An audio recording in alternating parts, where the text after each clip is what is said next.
কি কচোন তোৰ প্ৰব্লেমটো কি কেলা হা তোৰ সপোন কি আছিল বাৰু তই যেতিয়া 12 পাছ কৰিছিলি গ্ৰেজুৱেশ্যন পাছ কৰিছিলি তেতিয়া তোৰ সপোন কি আছিল এইটো কাম কৰিম সেইটো কাম কৰিম তোৰ বাপেৰে দুখীয়া মিডল ক্লাছ তোৰ জন্ম দিলে ল'ৰা হিচাপে তোৰ ল'ৰা হিচাপে জন্ম দিলে তোৰ দায়িত্ব কি ক'লা তোৰতো কামাই অনা ন মায়েও ভাল মেখেলা চাদৰ কিনি দিয়া ভাল ঘৰ এটা দিয়া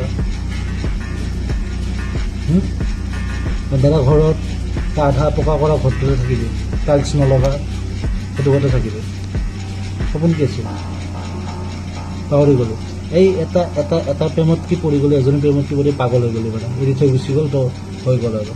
আৰু ঘূৰি আহ ঠিক আছে ইয়াত ৰাখি কিনে 9 মাহ ৰাখি তোক জন্ম দিছিল ভাল বেয়া চব জানে তোৰ কথা তেওঁৰ কাৰণে কৰ তেখেতৰ কাৰণে কৰ মা বাবাৰ কাৰণে কৰ বুজিছ এই ছোৱালীৰ ঠাণ্ডা বাদ দে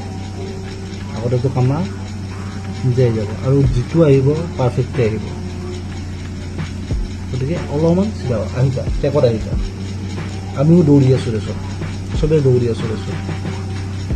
কিন্তু পৃথিৱীখন নিৰ্বাহ ৰেচতে দৌৰিব চব তামাচা ফিল্ম টাইপ নহয়তো আহি যা ঘূৰি